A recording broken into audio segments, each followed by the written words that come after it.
observation natin dun sa ano, noise reduction na high, tas -11, parang ano, ang pangit. Di ba ang pangit?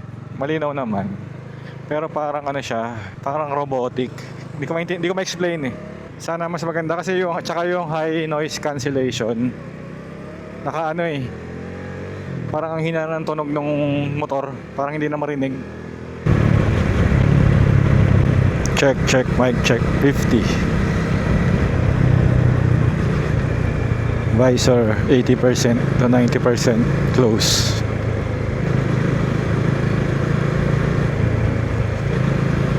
Check. Malinaw pa rin kaya? May chipping kaya? Kasi yung isa nag-comment sa atin kay sir, thank you sir sa information. Kasi yung isa yung clipping, anti-clipping. Walang ganun sa ano, kapag transmitter lang yung ano, gamit mo.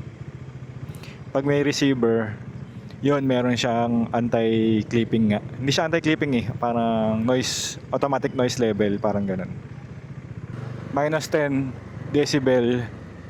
Tapos noise reduction low, 80 to 90% na naka-close. Ito 67, mic check. Ito 60, check, mic check.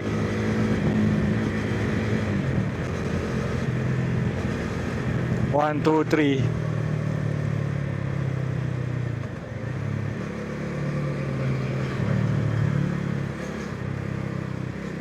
So i-review natin to kung ano yung okay. Okay, thank you na matindi.